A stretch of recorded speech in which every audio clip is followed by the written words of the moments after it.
ഒത്തിരി നാളുകൾക്ക് ശേഷം ഞാനൊരു വീഡിയോ ഇടുവാണ്. എല്ലാവർക്കും എൻ്റെ വീഡിയോ ഇഷ്ടപ്പെടുന്നുണ്ട്. ചെറിയ ഡേ ഇൻ മൈ ലൈഫ് പോലുള്ള ഒരു വീഡിയോ ആണ് ഞാൻ ഇടുന്നത്. അപ്പം ഇനി ഞാൻ ഇടയ്ക്കിടയ്ക്ക് വീഡിയോ ഇടാൻ നോക്കാം. Day in my life video തന്നെ ഇടാൻ ശ്രമിക്കാം. അപ്പോൾ എല്ലാവർക്കും എൻ്റെ പുതിയ വീഡിയോയിലോട്ട് സ്വാഗതം. എല്ലാവരും എൻ്റെ ഞാൻ 2 പാർട്ടായിട്ടാണ് ഈ വീഡിയോ ഇടുന്നത്. രാവിലത്തെയും അതിൻ്റെ ഉച്ച കഴിഞ്ഞുള്ളത്. ഇപ്പോഴത്തെ പ്രധാന വിഷയം മത്തിയുടെ വിലയാണല്ലോ. അത് തന്നെയാണ് എൻ്റെ ഇന്നത്തെ വിഷയം. 50 രൂപയ്ക്ക് 4 മത്തി, 100 രൂപയ്ക്ക് 4 തരുള്ളൂ എന്ന് പറഞ്ഞു. ഞാൻ പിന്നെ പറഞ്ഞു എനിക്ക് ഞങ്ങൾ സ്ഥിരം വാങ്ങിക്കുന്നത് 50 രൂപയ്ക്ക് 4. ഞങ്ങൾ ആ മത്തിയെക്കുറിച്ച് പറയുന്നതാണ് ഇതിൻ്റെ അകത്ത് അടുത്ത ഒരു വീഡിയോ. 50 രൂപയ്ക്ക് 4 പിന്നെ നാളെ കറി വെക്കണ്ടേ? ഞാൻ അറിഞ്ഞില്ല അത് ഈ വീഡിയോ എടുത്ത്. ഞാൻ ഇതിൽ അരിഞ്ഞ് വെച്ചപ്പോൾ അവിടെ വന്ന് വീഡിയോ സെറ്റ് ചെയ്തതാണ്. അപ്പോൾ നമുക്ക് ഇന്ന് ബീഫാണ്, കറി വെക്കാൻ പോവാണ്.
ഇതിനകത്ത് മൊത്തം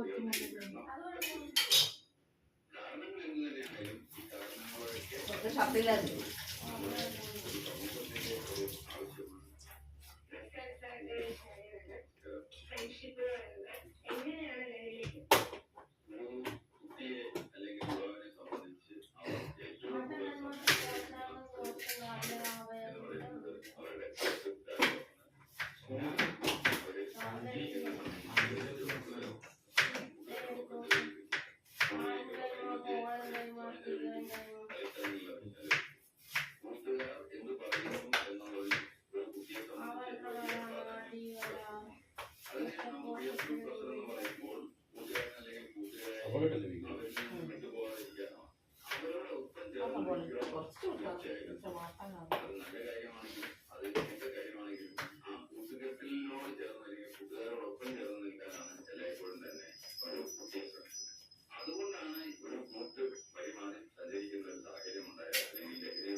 ഇത് കുറച്ചേരം ഓഫാക്കിയിട്ട് അതിനിപ്പോ 10 മിനിറ്റ് കഴിഞ്ഞ് വേറെ പൊസിഷൻ വെക്കാനുള്ളതോ?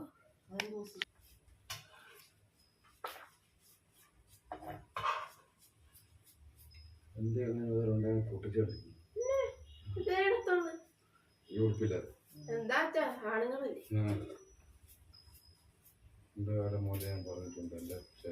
അച്ഛാണോ ഇടത്തില്ല.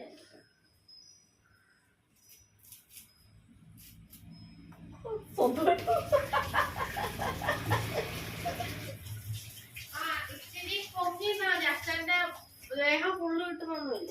ദേഹം ദേഹെ വിട്ടു പോകുമ്പോ അമ്മയുടെയും മോഹം കിട്ടത്തില്ല ഇവിടം വരെ.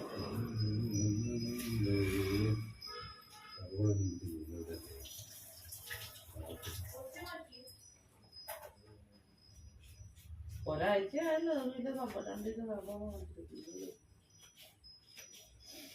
തിങ്കളാഴ്ച വന്നിച്ച് വിലക്കുറവുള്ളപ്പോൾ നമുക്ക് ചെലവ് വില കൂടുന്ന ചെലവ് അതെന്തര അത് ജീവിതത്തിന്റെ ഒരു ഇതാണ്. വരുമാനം കൂടുതലുണ്ട്, കൂടുതൽ ചെലവ്.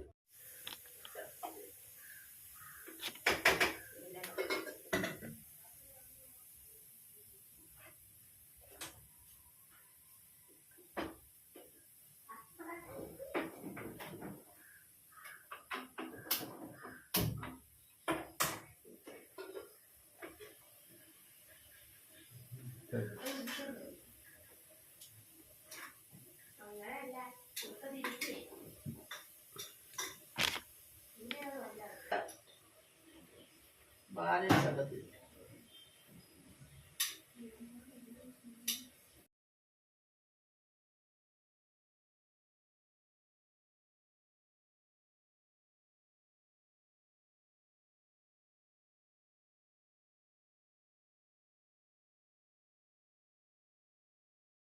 ഇന്നത്തെ ഈ വീഡിയോ എല്ലാവർക്കും ഇഷ്ടപ്പെട്ടെന്ന് കരുതുന്നു. ഇതൊരു കുഞ്ഞു തോരൻ വീഡിയോ ആണ്. അതവൾ ഞാൻ ബീട്രൂട്ട് അരിഞ്ഞ് വെച്ച് അതെല്ലാം കൂടെ റെഡിയാക്കുന്നൊരു വീഡിയോ ആണ്. അതൊക്കെ റെസിപ്പിയൊക്കെ എല്ലാവർക്കും അറിയാവുന്നില്ല. പിന്നെ അവിടെ ഒരു ഇതിന് അവൾ തന്നെ ഫോൺ കൈ വെച്ച് വീഡിയോ എടുക്കുമായിരുന്നു. പിന്നെ ഇതിൻ്റെ ഓൺ വോയിസ് ഇടാന്ന് വെച്ചാൽ അപ്പുറത്തുനിന്ന് കുക്കർ ശിശിന്നടിക്കുന്നുണ്ട്, ഒന്നും കേൾക്കത്തില്ല. അവർ തമ്മിൽ പറയുന്നുണ്ട്, പക്ഷെ ഒന്നും കേൾക്കാൻ പറ്റില്ല. ഞാൻ ഇട്ട് നോക്കിയതാണ്, അതുകൊണ്ടാണ് ഞാൻ പറയാമെന്ന് വെച്ചത്. ഞങ്ങൾ രണ്ടുപേരും കൂടെ അടുക്കളയിൽ നിന്ന് ഇന്ന് അണ്ണനൊന്നും പോയില്ല, അതുകൊണ്ട് എന്നെ സഹായിക്കാനായിട്ട് കയറി. ബീഫ് അരിയാനും കഴുകാനും വൃത്തിയാനും ഒക്കെ കയറി. അപ്പോൾ അതിൻ്റെ ഇടയ്ക്കുള്ള വല്ലപ്പോഴും കിട്ടുന്ന ചില നിമിഷങ്ങൾ അതിന് ഷർട്ടില്ലാതെ നിൽക്കുന്നത് ഞങ്ങളത് പറയുകയും ചെയ്തു. എന്നാലും ഞാൻ അതിന് കുറച്ച് ഇഷ്ടമല്ല, എന്നാലും ഞാൻ കുറച്ച് ഭാഗങ്ങളൊക്കെ ഇട്ടിട്ടുണ്ട്. അപ്പം എല്ലാവർക്കും ഞങ്ങളുടെ ഈ കുഞ്ഞു ഡേ മൈ ലൈഫ് വീഡിയോ ഇഷ്ടമായെന്ന് കരുതുന്നു. പിന്നെ എല്ലാവർക്കും ഈ റെസിപ്പികളൊക്കെ അറിയാമല്ലോ, അതുകൊണ്ട് ഞാൻ പിന്നെ ഞങ്ങൾ അവിടെ നിന്ന് സംസാരിക്കുന്നു, ഞങ്ങളുടെ കുഞ്ഞു സന്തോഷങ്ങളും ഒക്കെയുള്ള ചെറിയൊരു വീഡിയോ. പിന്നെ ആ വീഡിയോ ദിവസവും ഇടണമെന്നൊക്കെ ആഗ്രഹങ്ങളൊക്കെ ഉണ്ട്. ഒത്തിരി സ്ഥലങ്ങളിലൊക്കെ പോയായിരുന്നു. പഴനി പോയി, ഡ്രസ്സ് പിള്ളേരുടെ പുതിയ അഡ്മിഷൻ കടകളിലൊക്കെ പോയി, പക്ഷെ ഒന്നും എടുക്കാൻ തോന്നിയില്ല. പിന്നെ ഞാൻ ഓർത്ത് ഇന്ന് ഞാൻ വീഡിയോ എടുക്കാനുള്ള ഇതിലല്ല, പക്ഷെ പിള്ളേർ അത് കൊണ്ടുവന്ന് അവിടെ ഫ്രിഡ്ജിൻ്റെ പുറത്ത് സെറ്റ് ചെയ്ത് വെച്ച് ഞാൻ അറിഞ്ഞില്ല. അപ്പോൾ അതൊക്കെയാണ് ഇന്നത്തെ ഞങ്ങളുടെ കുഞ്ഞു വിശേഷം. എല്ലാവർക്കും ഇഷ്ടപ്പെടുന്നതായിരുന്നു. അടുത്ത വീഡിയോ ആയിട്ട് പിന്നെ കാണാം.